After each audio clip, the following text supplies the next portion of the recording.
Welcome to 360 Tamil. இப்போ நம்ம குமுதினி பவன் அப்படின்ற ஒரு வெப் சீரிஸோட எக்ஸ்பிளனேஷன் பத்தி தான் பார்த்துட்டு இருக்கோம். இது ஒரு பக்கவான கிரைம் த்ரில்லர் வெப் சீரிஸ்னு சொல்லலாம். என்னாச்சுனே தெரியல, நம்ம சேனல் ரொம்ப டவுன் ஆயிருச்சுங்க.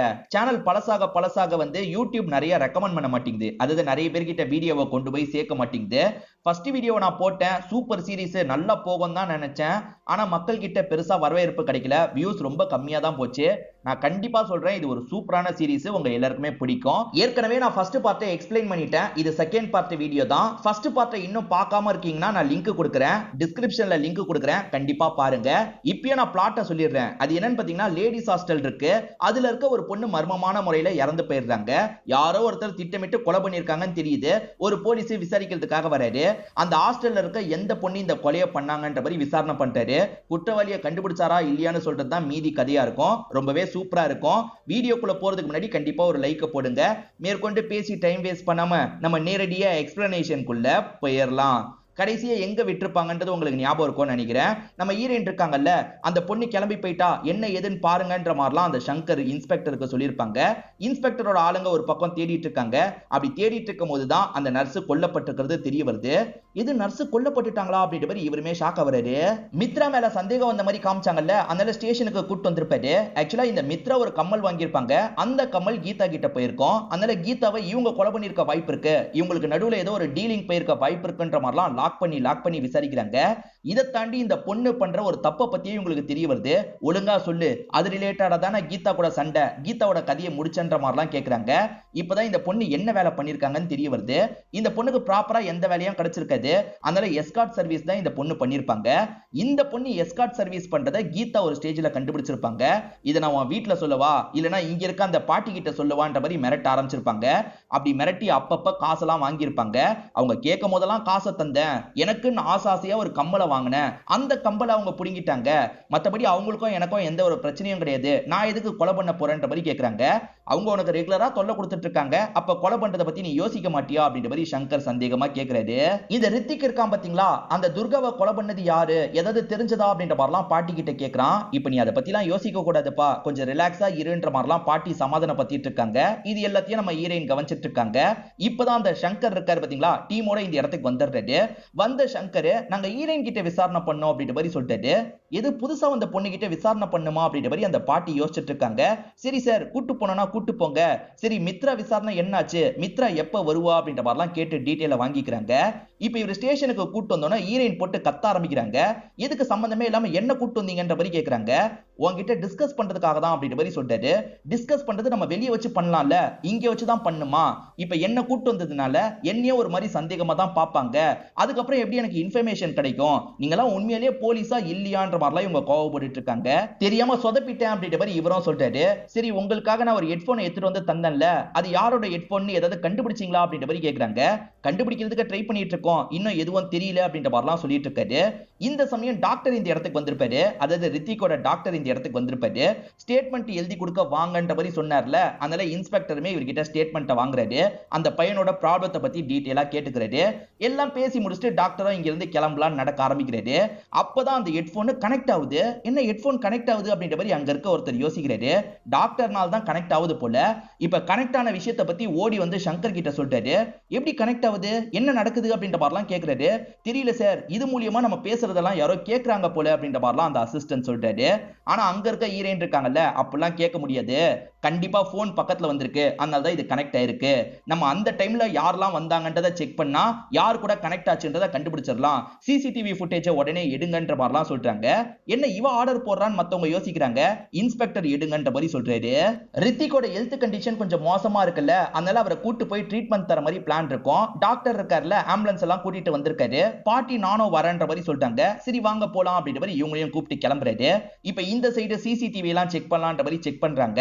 கரெக்டா டாக்டர் இங்க இருந்து வெளியே போனாரு பாத்தீங்களா, அப்பதான் அது கனெக்ட் ஆயிருக்கும். அப்ப டாக்டரோட தானா, அப்ப டாக்டர் தான் கீதாவை கொலை பண்ணாரா அப்படின்ற மாதிரிலாம் யோசிக்க ஆரம்பிக்கிறாங்க.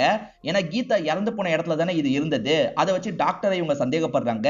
டாக்டரை ட்ரேஸ் பண்ணி நம்ம போனோம் அப்படின்ற மாதிரி இங்க இருந்து வேகமா இவங்க கிளம்ப ஆரம்பிக்கிறாங்க. இப்ப டாக்டர் மேல சந்தேகப்படுற மாதிரி சாலிடா ஒரு எவிடன்ஸ் இவங்களுக்கு கிடைக்குது. அது என்னன்னா, அந்த நர்ஸ் பொண்ணு இறந்து போனாங்கல்ல, அங்க இருக்க சிசிடிவி எல்லாம் அசிஸ்டன்ட் செக் பண்ணிருப்பாரு. சார் ஒரு விஷயம் மாட்டிருக்கு, உங்களுக்கு அனுப்பி வச்சிருக்கேன் பாருங்கன்ற மாதிரி சொல்லிட்டாரு. ஆக்சுவலா அந்த நர்ஸ் இறந்து போனாங்கல்ல, அப்போ ஒரு கார் கிராஸ் ஆகி போயிருக்கும். அந்த கார்ல டாக்டர் இருந்திருப்பாரு. அப்ப டாக்டர் கண்டிப்பா நர்ஸ் கதையை முடிச்சிருக்காரு, கீதாவோட கதையும் இவர் தான் முடிச்சிருப்பாரு அப்படின்ற மாதிரி வேகமா போயிட்டு இருக்காங்க. போலீஸ் தேடி வரதை பத்தி டாக்டருக்கும் அசிஸ்டன்ட்டுக்கும் தெரிஞ்சிருது. இதுக்கப்புறம் நம்ம இங்க இருக்க கூடாது, இங்க இருந்து கிளம்பணும் அப்படின்ற மாதிரி அவங்களுக்குள்ள பேசிட்டு இருக்காங்க. டாக்டர் அவர் இடத்துக்கு தானே கொண்டு போனாரு, இப்ப அவரோட இடத்துக்கு இவங்க வந்துடுறாங்க. டாக்டர் அமுக்கணும் அப்படின்ற மாதிரிலாம் உள்ள வந்துட்டு இருக்காங்க. அப்படி உள்ள வந்து பார்க்கும்போது பாட்டியை லாக் பண்ணி வச்சிருக்கான். அதே மாதிரி பேரனை தூக்கிட்டு போயிருக்கான் போல, என் பேரனை தூக்கிட்டு போயிட்டான்ற மாதிரிலாம் பாட்டி சொல்லிட்டு இருக்காங்க. இப்ப பாட்டிக்கு ஹெல்ப் பண்றாங்க. அதே மாதிரி அவனை பிடிக்கணும்ன்ற மாதிரி ஓடி போயிட்டு இருக்காங்க. அவன் கார்ல கிளம்பி போயிடுறான். எப்படியாவது பிடிக்கணும்ன்றதுக்காக ஹீரோயின் இருக்காங்கல்ல, அங்க ஒரு வண்டியை பாக்குறாங்க. வண்டி ஸ்டார்ட்ல தான் இருக்கு. இதை எடுத்துட்டு போலாம் அப்படின்ற மாதிரி எடுத்துட்டு இவங்களுமே ஃபாலோ பண்ண ஆரம்பிக்கிறாங்க. அதே மாதிரி சங்கர் டீமுக்குலாம் இன்ஃபார்ம் பண்ணிடுறாரு. அவர் ஒரு பக்கம் ஃபாலோ பண்ண ஆரம்பிக்கிறாரு. அப்படி ஃபாலோ பண்ணி ஒரு இடத்துல டாக்டரை லாக் பண்ணிடுறாங்க. டாக்டர் இதுக்கப்புறம் தப்பிக்க முடியாது அப்படின்ற மாதிரிலாம் சொல்றாரு. இப்போ இந்த டாக்டரை உட்கார வச்சு விசாரணை பண்றாங்க. அப்பதான் அந்த பையனை பத்தி நிறைய விஷயங்கள் தெரிய வருது. அதாவது ரித்திக்னு ஒரு பையனுக்கு ட்ரீட்மெண்ட் கொடுத்துட்டு இருக்காருல, அவனை பத்தி தெரிய வருது. அவனோட அப்பா அம்மா இருக்காங்க பாத்தீங்களா, எப்ப பாரு சண்டை போட்டுக்கிட்டே இருப்பாங்க. அந்த அம்மா ரொம்ப வசதியானவங்களா இருப்பாங்க, எல்லா விதமான ட்ரக்கும் எடுப்பாங்க. இதனால அப்பாக்கும் இவங்களுக்கும் செட்டே ஆகாது. எப்ப பாரு ரெண்டு பேருமே சண்டை போட்டுக்கிட்டே இருப்பாங்க. சின்ன வயசுல அந்த சண்டையெல்லாம் பார்த்து இவன் மனசுக்குள்ள ஆழமா பதிஞ்சிருக்கும். அவங்க ரெண்டு பேருமே எப்பவுமே சண்டை போடுவாங்கன்னு சொன்ன பாத்தீங்களா, ரோட்ல நடந்து போயிட்டு இருக்கும்போது சண்டை போட்டிருப்பாங்க. அப்ப ஹஸ்பண்ட ஒரு வண்டி அடிச்சு தூக்கிரும். ஹஸ்பண்ட் ஆக்சிடென்ட்ல இறந்து போயிடுவாரு. அம்மாவை பொறுத்த வரைக்கும் ட்ரக் ஓவரா எடுக்கிறாங்கல்ல, ட்ரக் ஓவரா எடுத்ததுனால இறந்து போயிடுவாங்க. ஆக மொத்தத்துல அம்மா அப்பா இறந்து போயிடுவாங்க. அந்த சமயத்துல இருந்தே அந்த பையனுக்கு இவர் தான் ட்ரீட்மெண்ட்லாம் தருவாரு. அவன் கொஞ்சம் ரொம்ப வீக்கா இருக்கான்ல, அவனை இவர் தான் தேத்துவாரு. அதுக்கப்புறம் பாட்டி கிட்ட ஒப்படைச்சிருப்பாரு.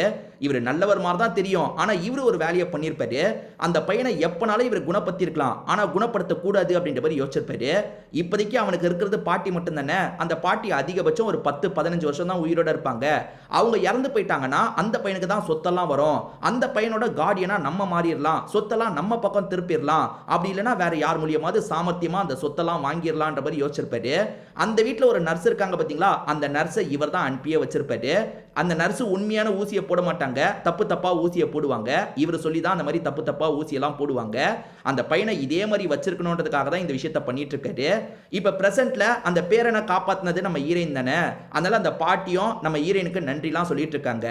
போலீஸ் மித்ராவை கூட்டு போனோன்னா அந்த நர்ஸ் பயந்துருப்பாங்க. சார் இதுக்கப்புறம் என்னால இந்த விஷயத்தை பண்ண முடியாது, நான் ஊசியை மாத்தி போடுறது ரொம்ப பயமா இருக்கு. இப்ப போலீஸ் விசாரிக்கும் போது நான் மாட்டிக்கிட்டேன்னா என் லைஃபே போயிடும், என்னை விட்டுருங்கன்ற மாதிரிலாம் சொல்லிட்டாங்க. இவ போனா போலீஸ் கிட்ட சொல்லிடுவா, இவ கதையை முடிக்கணும்ன்ற மாதிரி இவரும் இவரோட அசிஸ்டன்ட்டும் யோசிச்சிருப்பாங்க. அதனால கழுத்தை நெரிச்சு கதையை முடிச்சிருப்பாங்க. பாடி அந்த இடத்துல போட்டுட்டு சைலண்டா கிளம்பி இருப்பாங்க. கீதாவை சாவடிச்சதும் நீங்க தானே, அந்த இடத்துல உங்களோட ஹெட்போன் கிடைச்சிருச்சு அப்படின்ற மாதிரி சங்கர் சொல்லிட்டாரு. ஆமான்ற மாதிரி இவரும் விஷயத்த சொல்லிட்டாரு. இவர் அப்பப்ப நர்ஸை பார்த்து பேசுறதுக்காக போவார் பாத்தீங்களா, அந்த மாதிரி அன்னைக்கு நைட்டு நர்ஸை பார்த்து பேசுறதுக்காக வந்திருப்பாரு. நீ எதுக்காக லேட் பண்ணிட்டு இருக்க, சீக்கிரமா ஏதாவது பண்ணு, இன்னும் வீக்காக்கு, அப்பதான் நினைச்சது நடக்கும் அப்படின்ற மாதிரிலாம் பேசிட்டு இருக்காரு. இப்படி இவங்க பேசும்போது கீதா அந்த இடத்துக்கு வந்திருப்பாங்க. விட்டுட்டு போன பொருளை எடுக்கிறதுக்காக வந்திருப்பாங்க. இவங்க பேசின எல்லாத்தையும் கேட்டுறாங்க. எனக்கு காசு தாங்க அப்படின்ற மாதிரிலாம் கேட்குறாங்க. இது உனக்கு வேற காசு தரணுமா அப்படின்ற மாதிரி இந்த டாக்டர் இருக்கார்ல, அவங்களோட கழுத்தை நெரிச்சு அந்த இடத்துல கதையை முடிச்சிருப்பாரு. அப்பதான் அந்த டெலிவரி பண்றதுக்காக ரமேஷ் வந்திருப்பான். இவர் சைலண்டா அங்க இருந்து ஒளிஞ்சிருப்பாரு. அவன் துர்காவை கல்யாணம் பண்ணிட்டா துர்காக்கும் பாதி சொத்து போயிடும்ல, அதுக்காக தான் துர்காவோட கதையை முடிச்சியான்ற மாதிரி இன்ஸ்பெக்டர் கேட்கிறாரு. துர்காவோட கதையை நான் முடிக்கல, அவ ஆக்சிடென்டலா தான் இறந்து போயிட்டா போல அப்படின்ற மாதிரி சொல்லிட்டாரு. அவ ஆக்சிடென்டலா சாவல, விஷம் கலந்து தான் சாவடிச்சிருக்காங்க, நீ தானே பண்ணன்னு கேட்கிறாரு. சத்தியமா நான் இந்த கொலையை பண்ணல அப்படின்ற மாதிரி டாக்டருமே சொல்லிட்டாரு. இப்ப தெரிஞ்சுக்கிட்ட எல்லா தகவலை பத்தியும் இவர் பாட்டி கிட்ட ஷேர் பண்ணிட்டாரு. உங்க பேரனுக்கு மன ரீதியா எந்த ஒரு ப்ராப்ளமும் இல்லமா, இவர் தான் திரும்ப திரும்ப தப்பு தப்பா ஊசியை போட்டு இப்படி மாத்தி வச்சிருக்காரு, இதுக்கப்புறம் அவன் சரியாயிடுவான், கவலைப்படாதீங்க அப்படின்ற மாதிரிலாம் சொல்லிட்டாரு. இதை கேட்கிற இந்த பாட்டி ரொம்ப சந்தோஷப்படுறாங்க. நடந்த எல்லா விஷயத்தை பத்தியும் இங்க இருக்க சித்ரா கிட்ட புலம்பிட்டு இருக்காங்க. இந்த இன்ஸ்பெக்டர் சங்கரை பொறுத்த வரைக்கும் சரியான சோம்பேறியா இருப்பாரு. எப்படா கேஸ முடிக்கிறதுன்ற மாதிரி தான் யோசிப்பாரு. இப்ப ஹீரோயினை பாக்குறதுக்காக வராரு. அவன் 2 கொலையை பத்தி ஒத்துக்கிட்டான், துர்காவை நான் கொலை பண்ணலன்னு சொல்றான், பேசாம இவனை வச்சே கேஸ முடிச்சிடலான்னு இருக்குன்ற மாதிரி சொல்லிட்டாரு. இதை கேட்கிற இவங்க கோவப்படுறாங்க. ஒரு போலீஸா இருந்துட்டு எப்படி சார் உங்களால இப்படி பேச முடியுது, துர்காவை கொலை பண்ணவன் ஃப்ரீயா நடமாடிட்டு இருக்கான், நீங்க அதை விட்டுருவீங்களா, அப்படிலாம் விடக்கூடாது சார், கண்டிப்பா உண்மையான குற்றவாளியை நம்ம பிடிக்கணும்ன்ற மாதிரிலாம் சொல்லிட்டு போறாங்க. இவரும் பிடிக்கலான்ற மாதிரி யோசிக்கிறாரு. அந்த ரித்திக்கு மியூசிக்லாம் ப்ளே பண்ணிட்டு இருக்கும்போது நம்ம ஹீரோயின் ஹீரோயின் இருக்காங்கல்ல இவங்க கிட்ட பேச்சு கொடுக்கிறதுக்காக இந்த இடத்துக்கு வந்துடுறாங்க. இப்ப கிட்டார் தான் வாசிச்சிட்டு இருக்கான். பரவாயில்ல உனக்குள்ள நிறைய டேலண்ட்லாம் வச்சிருக்கன்ற மாதிரி இவங்களும் ஐஸ் வைக்கிற மாதிரி பேசுறாங்க. உன்னை எனக்கு பிடிச்சிருக்கு அப்படின்ற மாதிரி ஃபிளர்ட் பண்ற மாதிரியும் பேச ஆரம்பிக்கிறாங்க. ஆனா இவர் பெருசா இன்ட்ரெஸ்ட் இல்லன்ற மாதிரிலாம் மறுத்துட்டு இருக்காரு. உனக்கு துர்கா ஜனனி மாதிரி பொண்ணு தான் பிடிக்கும் போலியே அப்படின்ற மாதிரி இவங்க எந்திரிச்சு போக பாக்குறாங்க. எனக்கு ஜனனி எல்லாம் பிடிக்காதுன்னு சொல்லிட்டாரு. ஆக்சுவலா இவர் எப்பவுமே ஜனனியை லவ் பண்ணிருக்க மாட்டாரு. ஜனனி தான் இவரை லவ் பண்ணிருப்பாங்க. நான் லவ் பண்ணது துர்காவை மட்டும்தான், அவளும் இப்ப இல்ல. இதுக்கு முன்னாடி ஏற்கனவே நான் லவ் பண்ண ஒரு பொண்ணு இறந்து போயிட்டா அப்படின்ற மாதிரி சொல்லிட்டாரு. இது ஏற்கனவே ஒரு பொண்ணை லவ் பண்ணி அவ இறந்து போயிட்டாளா, அந்த பொண்ணு யாருன்ற மாதிரிலாம் இவங்க கேட்க ஆரம்பிக்கிறாங்க. அவ பேரு ரயா அப்படின்ற மாதிரி இந்த பையன் சொல்றான். எனக்கு ராசின்றதே இல்ல, நான் காதலிக்கிற எல்லா பொண்ணுங்களும் இறந்து போயிடுறாங்க அப்படின்ற மாதிரிலாம் இவன் புலம்பிட்டு இருக்கான். அந்த ரயா யாரு, அந்த பொண்ணை பத்தி தெரிஞ்சுக்கணும் அப்படின்ற மாதிரி இவங்க யோசிக்கிறாங்க. இப்போ ஒரு பொண்ணு சாப்பிட்டுட்டு இருக்கும் போது இவங்களுமே பேச்சு கொடுக்கறதுக்காக வராங்க. இந்த பொண்ணுக்கு அந்த மேட்டர் தெரிஞ்சிருக்கான்னு கேட்கறதுக்காக தான் ட்ரை பண்றாங்க.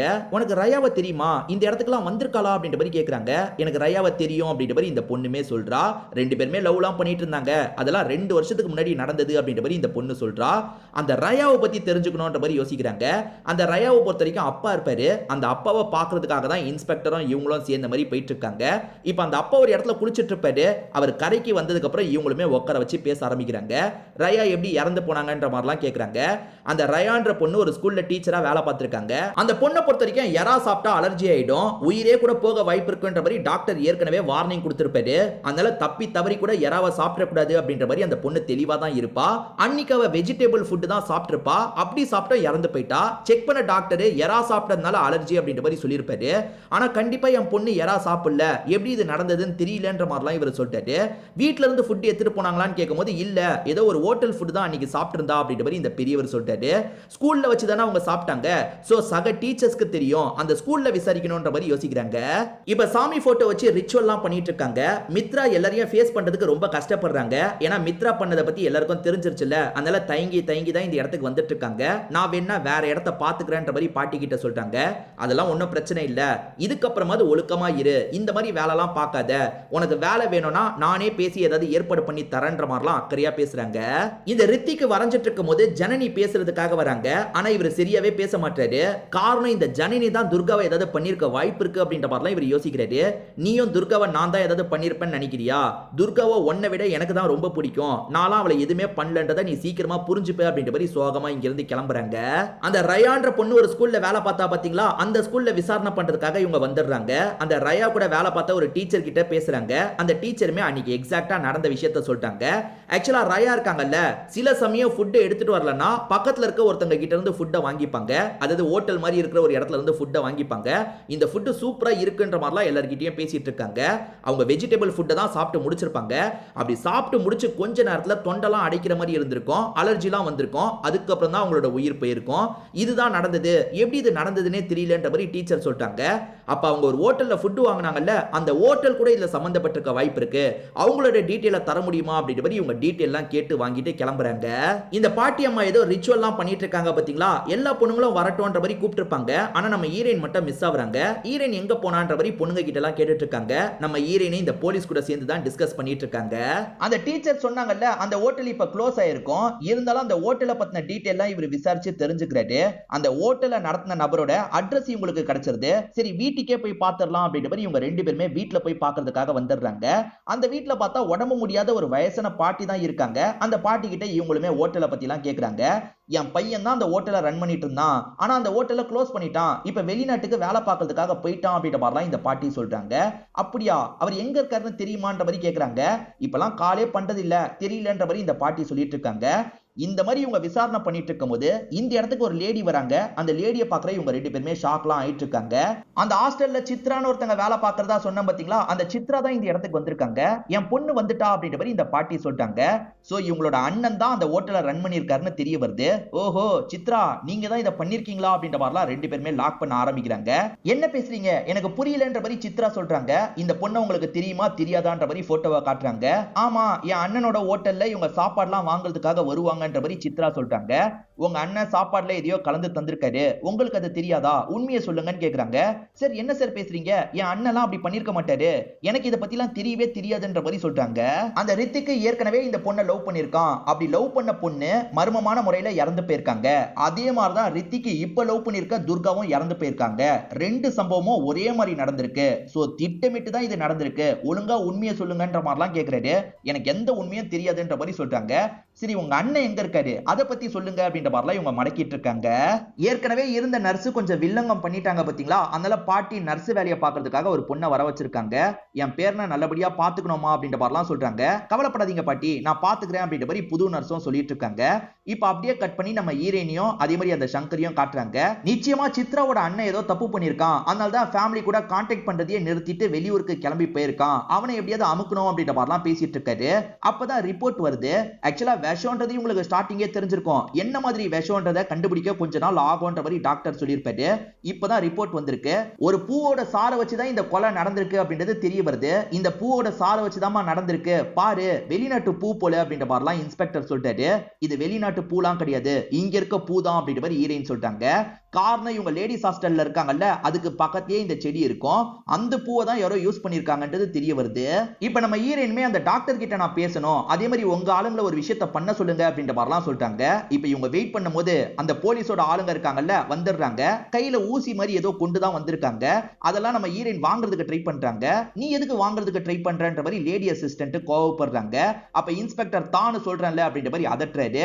இவங்களுமே அமைதியா தந்துடுறாங்க. ஈரேன் ஏதோ ஒரு பிளான் வச்சிருக்காங்க போல, அந்த பிளானை பத்திலாம் இங்க இருக்கவங்க கிட்ட சொல்லிட்டு இருக்காங்க. மேக்ஸிமம் பிளானை சொதப்பாது, அப்படி சொதப்புனா நீங்க வர மாதிரி இருக்கும், தயவு செஞ்சு வந்துருங்க அப்படின்ற மாதிரிலாம் சொல்றாங்க. சரி நாங்க பாத்துக்கிறோம் அப்படின்ற மாதிரி இவங்களுமே அனுப்பி வச்சிடுறாங்க. இப்ப ஹாஸ்டலுக்கு வந்த ஈரேனும் அந்த பாட்டி கிட்ட பேசுறதுக்காக வராங்க. சித்ரா இன்னும் வரவே இல்லைன்ற மாதிரி பாட்டி சொல்றாங்க. உங்களுக்கு விஷயம் தெரியாதுல்ல, சித்ராவோட அண்ணன் திட்டம் போட்டு ஒரு பொண்ணை சாவடிச்சிருக்காரு, அந்த கேஸை இன்ஸ்பெக்டர் கண்டுபிடிச்சிட்டாரு. சித்ரா மூலியமா அந்த அண்ணன் எங்க இருக்காருன்றதை சீக்கிரமா கண்டுபிடிச்சிருவாரு.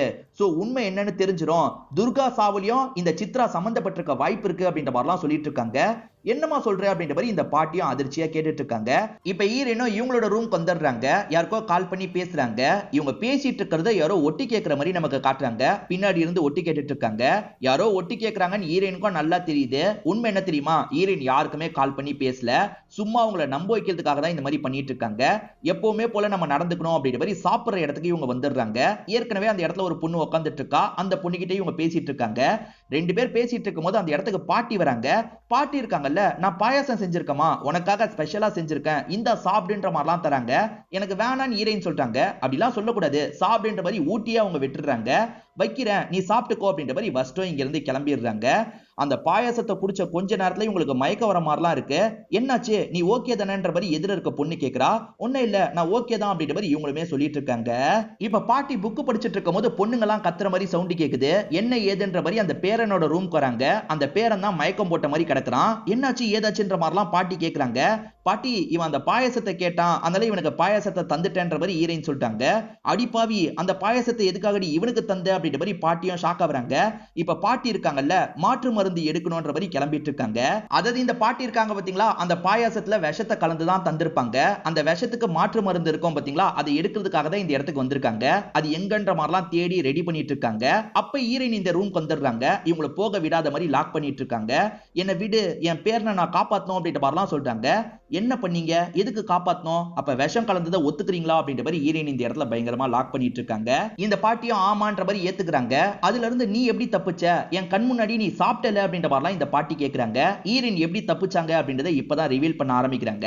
ஆக்சுவலா ஈரேன் டாக்டர் கிட்ட பேசணும்னு சொன்னாங்கல்ல, டாக்டர் கிட்டே மாற்று மருந்து என்னன்றதை கேட்டு தெரிஞ்சிருப்பாங்க. அந்த மாற்று மருந்தெல்லாம் ரெடி பண்ணி வச்சுட்டு தான் இந்த ரிஸ்க் நம்ம எடுக்கணும்னு நினைச்சிருப்பாங்க. ஏன்னா அந்த பாட்டி இதை பத்தி பேசும்போது நமக்கே தரக்கூட வாய்ப்பு இருக்கு, நம்ம மாற்று மருந்தை பத்தி தெரிஞ்சு வச்சுக்கணும் அப்படின்ற மாதிரி அந்த ஊசியெல்லாம் வாங்கிட்டு வர வச்சிருப்பாங்க. ஆக்சுவலா அந்த பாட்டி ஒரு வாய் தந்துட்டு போனாங்க பாத்தீங்களா, உடனே இவங்க என்ன பண்ணிருப்பாங்கன்னா அந்த பொண்ணு மூலியமா ஊசியை போட்டிருப்பாங்க. இந்த பாட்டியும் பேரனை காப்பாத்தணும் பேரனை காப்பாத்தணும் அப்படின்ற மாதிரி போயிட்டு இருக்காங்க. உங்க பேரனுக்கு எந்த ஒரு ஆபத்தும் வரல, நான் அந்த பாயாசத்தெல்லாம் தரல, உங்க பேரனை நான் நடிக்க தான் சொன்னேன், அவன் நடிச்சது தான் இருக்கான்ற மாதிரி ஹீரோயின் சொல்லிட்டாங்க. எது எப்படியோ இந்த பாட்டி இப்ப துண்டா மாட்டிக்கிட்டாங்கல்ல. இன்ஸ்பெக்டருமே எதிர உட்காந்து இவங்க கிட்ட பேச ஆரம்பிக்கிறாரு. சுத்தி எல்லா பொண்ணுங்களும் கவனிச்சிட்டு இருக்காங்க. எது பாட்டி தான் இப்படி பண்ணாங்களான்ற மாதிரி எல்லா பொண்ணுங்களும் அதிர்ச்சி ஆயிட்டு இருக்காங்க. இன்ஸ்பெக்டருமே எதுக்காக இப்படி பண்ணீங்க, சொல்லுங்க சொல்லுங்கன்னு கேக்குறாரு. ஆனா இந்த பாட்டி வாயை திறந்து பேசவே மாட்டாங்க. நம்ம ஹீரோயின் இந்த பாட்டி தான் இதை பண்ணிருக்க வாய்ப்பு இருக்குன்னு எப்படி தெரியுமா கெஸ் பண்ணிருப்பாங்க. ஆக்சுவலா ஹீரோயின் மொத வாட்டி தங்கிறதுக்காக இந்த இடத்துக்கு வந்தாங்கல்ல, அப்ப இந்த பாட்டி ஒரு புக்கை படிச்சிருப்பாங்க. அடிக்கடி அந்த பாட்டி அந்த புக்கை தான் படிப்பாங்க. அந்த புக் வந்து பிளான்ட் சம்பந்தப்பட்ட புக்கா இருக்கும். அதாவது வந்து பிளான்ட்லயே நிறைய மூலிகளா இருக்கும் பாத்தீங்களா, அது சம்பந்தப்பட்ட புக்கா இருக்கும். சோ அந்த பாட்டி தான் இதை பண்ணிருக்க வாய்ப்பு இருக்குன்ற மாதிரி இவங்க கெஸ் பண்ணிருப்பாங்க. செக் பண்றதுக்காக தான் ஒரு டிராமா பிளே பண்ணிருப்பாங்க. அந்த டிராமா பிளே பண்ணோன்னு இவங்க கதையை முடிக்கிறதுக்கு அந்த பாட்டி எய்ம் பண்ணிருப்பாங்க. ஆனா இவங்க தப்பிச்சு அந்த பாட்டியை லாக் பண்ணிடுறாங்க. இந்த பாட்டியை பொறுத்த வரைக்கும் பையன் யார் கூடயும் பழகிறது பிடிக்கல, பையன் கூட யாராவது பழகுறாங்கன்னா அவங்க கதையை முடிக்கணும்ன்றதுக்காக தான் இந்த மாதிரி பண்ணிருக்காங்க அப்படின்ற மாதிரி சொல்லிட்டாங்க. ரயான்னு ஒரு பொண்ணு இறந்து போனாங்க பாத்தீங்களா, அந்த ரயாக்கு சாப்பாடு தந்தது சித்ராவோட அண்ணன். சித்ராவோட அண்ணன் அடிக்கடி இந்த இடத்துக்கும் வருவாரு. இந்த பாட்டிக்கு கொஞ்சம் விசுவாசமானவர் தான். நீ இந்த சாப்பாடு தரணும் அப்படின்ற மாதிரி இந்த பாட்டி தான் தந்திருப்பாங்க. இதுக்காக அவனுக்கு நிறைய காசுலாம் தந்திருப்பாங்க. அந்த காசு மூலியமா தான் அவன் வெளியூருக்கு போய் செட்டில் ஆயிருப்பான். ஆக்சுவலா வந்து அது வெஜிடபிள் மாதிரி தான் பார்க்க தெரியும். ஆனா எறாவை வச்சு தான் அதை ரெடியே பண்ணிருப்பாங்க. அந்த பொண்ணுக்கு எறானா அலர்ஜி இல்ல, அதனால தான் அந்த பொண்ணு இறந்தே போயிருப்பாங்க. ரெண்டாவது கொலை எப்படி பண்ணாங்க அப்படின்றத இவங்க சொல்ல ஆரம்பிக்கிறாங்க. எல்லாருமே ஃபுட் தந்தாங்கல்ல, இந்த பாட்டியும் ஃபுட் தந்திருப்பாங்க. அப்படி தந்த ஃபுட்ல தான் அதை கலந்திருப்பாங்க. சோ இவ்வளவு பேர் தரும்போது நம்ம தனியா தெரிய மாட்டோம், நம்ம தப்பிச்சிடலாம் அப்படின்ற மாதிரி இந்த பாட்டி நினைச்சிருப்பாங்க. இதெல்லாம் எதுக்கு பண்ணாங்கன்னு ஒரு கேள்வி இருக்குல்ல, வாயை திறந்து சொல்லுங்க அப்படின்ற மாதிரி இன்ஸ்பெக்டர் கோவமா கேக்குறாரு. இப்ப இவங்களுமே எதுக்காக பண்ணாங்கன்றத சொல்ல ஆரம்பிக்கிறாங்க. ஆக்சுவலா இவங்களோட ஹஸ்பண்ட் இருக்காரு பாத்தீங்களா, சுத்த சரியில்லாத கேரக்டரா இருப்பாரு. எப்ப பாரு வேற ஒருத்தவங்க கூட பழகிட்டு வீட்டுக்கு வருவாரு. அந்த லேடிக்காக நிறைய செலவுலாம் பண்ணிட்டு இருப்பாரு. ஒரு நாள் ட்ரெஸ்ல லிப்ஸ்டிக் கடை இருக்கிறத கவனிக்கிறாங்க. அதை பத்தி கேள்வி கேட்கறாங்க. ஆமாண்டி, நான் அஃபேர்ல தான் இருக்கேன், இதுக்கப்புறமும் அப்படிதான் இருப்பேன், உனக்கு என்ன அப்படின்ற மாதிரிலாம் மரியாதை இல்லாம பேசுறாரு. ஆக்சுவலா இவர் அந்த லேடி கிட்ட நிறைய காசெல்லாம் இழந்திருப்பாரு. அதாவது அஃபேர்ல இருக்காருல, அந்த லேடி கிட்ட நிறைய காசெல்லாம் இழந்திருப்பாரு. ஒரு ஸ்டேஜுக்கு மேல இவர் பண கஷ்டத்தினால இறந்து போயிடலாம் அப்படின்ற மாதிரி தற்கொலை பண்ணி இறந்து போயிருப்பாரு. இவங்களுக்கு ஒரே ஒரு பையன் இருப்பான். அந்த பையனை இவங்க தான் வளர்த்து ஆளாக்கி இருப்பாங்க. அந்த பையனுமே அம்மா சொல்ற பொண்ணை கல்யாணம் பண்ணாம அவனா ஒரு பொண்ணை பார்த்து கல்யாணம் பண்ணிருப்பான். பணக்கார பொண்ணுன்றதுக்காக அவங்கள கல்யாணம் பண்ணிருப்பான். அதனால அவங்க ரிலேஷன்ஷிப்ல எப்ப பாரு சண்டை வந்துகிட்டே இருக்கும். இதனால பேரன் ரொம்ப கஷ்டப்படுவான். என்ன பையன் இப்படி சண்டை போடுறான், சமாதானப்படுத்தணும் அப்படின்ற மாதிரி இவங்களுமே பேசிலாம் பார்ப்பாங்க. ஆனா எப்ப பாரு அவங்களுக்குள்ள சண்டை வந்துகிட்டே தான் இருக்கும். ரோட்ல போகும்போது கூட ரெண்டு பேருமே சண்டை போடுவாங்க. அப்படி சண்டை போட்டுக்கிட்டே போகும்போது பையன் ஆக்சிடென்ட்ல இறந்து போயிருப்பாரு. இவர் நடு ரோட்ல போகும்போது ஒரு வண்டி அடிச்சு தூக்கி இருக்கும். அந்த சமயம் ஒய்ஃபும் இருந்திருப்பாங்க, இந்த பாட்டியும் பக்கத்துல தான் இருந்திருப்பாங்க. அதுக்கப்புறம் ரித்திகோட அம்மா இருக்காங்கல்ல, ட்ரக் எடுத்து இறந்து போயிருப்பாங்க. இது எல்லாத்தையும் கேட்டுட்டு இருக்க ஹீரோயின் பக்கத்துல வந்து இந்த பாட்டியை போட்டு கத்த ஆரம்பிக்கிறாங்க. ஓஹோ, உங்க பேரன் யார் கூடயும் கல்யாணம் பண்ணி இருக்க கூடாதுன்றதுக்காக இப்படி பண்ணிருக்கீங்க, அதுக்கு கல்யாணத்தை ஸ்டாப் பண்றதுக்கான வேலையை பண்ணிருக்கலாம்ல, உங்க பேரன் கிட்ட இந்த கல்யாணம் எல்லாம் வேணாம்பா, இது ரொம்ப டாக்ஸிக்கா உனக்கு இருக்க வாய்ப்பு இருக்குன்னு சொல்லிருக்கலாம்ல, எதுக்காக அப்பாவி பொண்ணுங்களை சாவடிச்சீங்க அப்படின்ற மாதிரி கோவப்பட்டு இருக்காங்க. ஒரு டாக்டர் 10 வருஷத்துக்கு மேல உங்களை ஏமாத்தி இருக்காரு, அதை உங்களால கண்டுபிடிக்க முடியல. ஆனா ஒரு பொண்ணுங்க உங்க பேரை மேல ஆசைப்பட்டு கல்யாணம் பண்ணிக்கலாம்ன்ற மாதிரி நினைச்சிருக்காங்க, அந்த அப்பாவி பொண்ணுங்களை போய் சாவடிச்சிருக்கீங்களே அப்படின்ற மாதிரிலாம் திட்டிட்டு இருக்காங்க. இவங்க திட்டிட்டு இருக்கும் போது ஃபீல் பண்ணி அழலாம் செய்றாங்க. இந்த பொண்ணு எதுக்காக அழுவுறா அப்படின்ற மாதிரி இன்ஸ்பெக்டருக்கு தோணுது. நீ எதுக்குமா இவ்வளவு ஃபீல் பண்ற அப்படின்ற மாதிரிலாம் கேக்குறாரு. இன்னுமா உங்களுக்கு புரியல, இறந்து போன துர்கா வேற யாரும் கிடையாது, என்னோட சொந்த அக்கான்ற மாதிரி இவங்க சொல்றாங்க. இதை கேட்கிற எல்லாருமே ஷாக்லாம் ஆயிட்டு இருக்காங்க. ஆக்சுவலா இவங்களை பொறுத்த வரைக்கும் கொஞ்சம் மாடர்ன் டைப்பா இருப்பாங்க. பேரண்ட்ஸ்க்கும் இவங்களுக்கும் கருத்து வேறுபாடு வந்துகிட்டே இருக்கும். 5 வருஷத்துக்கு முன்னாடியே ஃபேமிலியை விட்டு பிரிஞ்சு போயிருப்பாங்க. அப்படி பிரிஞ்சு போனதுக்கு அப்புறம் யாருமே பெருசா இவங்க கிட்ட பேச மாட்டாங்க. ஏன் அக்கா கூட பேசாம தான் இருப்பாங்க. அதுக்கப்புறம் தான் அக்கா ரித்திகெல்லாம் லவ் பண்ண ஆரம்பிச்சிருப்பாங்க. தங்கச்சி கிட்ட பேசினா என்னன்ற மாதிரி அக்கா பேச ஆரம்பிச்சிருப்பாங்க. அப்படி பேசும்போது ரித்திக்னு ஒருத்தரை நான் லவ் பண்றேன், அவரை தான் கல்யாணம் பண்ணிக்க போறேன், பேரண்ட்ஸ் கிட்ட எப்படியாவது பேசி சம்மதம் வாங்கணும் அப்படின்ற மாதிரிலாம் சொல்லியிருப்பாங்க. அக்கா பேச பேச கொஞ்ச நாள்ல பேரண்ட்ஸும் பேச ஆரம்பிச்சிருவாங்க. அதாவது மூத்த பொண்ணு பேசுறா, நம்மளும் பேசலாம் அப்படின்ற மாதிரி பேச ஆரம்பிச்சிருப்பாங்க. இவங்க அக்காவை பார்க்கலான்ற மாதிரி வந்துட்டு இருப்பாங்க. அப்ப பேரண்ட்ஸ் கிட்ட இருந்து ஒரு தகவல் கிடைக்குது, நம்மளோட துர்கா இறந்து போயிட்டா அப்படின்ற மாதிரி சொல்றாங்க. என்ன சொல்றீங்கன்ற மாதிரி இவங்க ஷாக் ஆகுறாங்க. என்னென்னமோ சொல்றாங்க, திடீர்னு மயங்கி விழுந்து இறந்து போயிட்டாலாம் அப்படின்ற மாதிரி பேரண்ட்ஸ் சொல்றாங்க. இதை கேட்கிற இவங்களுக்கு ரொம்ப ஷாக்கிங்கா இருக்கு. இவங்க பேசிக்கிட்டே ஏறக்குறைய அந்த பகுதிக்கே வந்துடுறாங்க. இவங்க அந்த பகுதிக்கு வரும்போது அக்காவோட பாடியை அங்க இருந்து கொண்டு போயிடுறாங்க. இது எல்லாத்தையும் இவங்க கவனிச்சிருப்பாங்க. அக்காவை கொலை பண்ணது யாருன்றதை கண்டுபிடிக்கணும்னா இந்த கேஸுக்குள்ள நம்ம வரணும்ன்ற மாதிரி இவங்க யோசிச்சிருப்பாங்க. அதனால தான் இன்ஸ்பெக்டர் கிட்ட சாமர்த்தியமா பேசியிருப்பாங்க. சார் வேற வழியே இல்ல, நான் இங்க தான் இருக்கணும், இங்க இருக்கிறதுக்காக உங்களுக்கு ஹெல்ப் பண்றேன்ற மாதிரிலாம் சொல்லியிருப்பாங்க. அவருக்கு ஹெல்ப் பண்றதுக்காக இதை பண்ணல, உண்மையான குற்றவாளியை பிடிக்கிறதுக்காக தான் இந்த மாதிரிலாம் பண்ணியிருப்பாங்க. அந்த டாக்டர் மேலேயே பழிய போட்டு கேஸை முடிச்சிடலாம்னு இவர் சொல்லும் போது அதெல்லாம் கூடாது, உண்மையான குற்றவாளியை பிடிக்கணும்னு சொன்னாங்கல்ல, இவங்களோட அக்கா கேஸ், அதனால தான் உண்மையான குற்றவாளியை எப்படியாவது பிடிக்கணும்ன்ற மாதிரிலாம் நினைச்சிருப்பாங்க. பாட்டி தானே தப்பு பண்ணாங்க, இப்ப பாட்டி அரெஸ்ட் ஆயிடுறாங்க. அதே சமயம் ஹீரோயின் ஹெல்ப் பண்ணனால தான் இவர் கேஸை சால்வ் பண்ணியிருப்பாரு. இவர் கேஸை சால்வ் பண்ணதுனால இவருக்கு ப்ரொமோஷனும் கிடைக்குது. இதுக்கெல்லாம் உனக்கு தான் நன்றி சொல்லணும் அப்படின்ற மாதிரி ஹீரோயினுக்கு நன்றிலாம் சொல்லிட்டு இருக்காரு. இதோடயே இந்த சீரிஸோட கதையை முடிச்சிடுறாங்க. இந்த சீரிஸ்ல வந்த ட்விஸ்ட் அண்ட் டர்ன்ஸ்லாம் கண்டிப்பா உங்களுக்கு பிடிச்சிருக்கும் நம்புறேன். இந்த வீடியோ உங்களுக்கு பிடிச்சிருந்ததுன்னா லைக் பண்ணுங்க, கமெண்ட் பண்ணுங்க, மறக்காம 360 தமிழ் சேனலை சப்ஸ்கிரைப் பண்ணுங்க. தொடர்ச்சியா இந்த மாதிரி வீடியோக்கள் வந்துகிட்டே தான் இருக்கும்.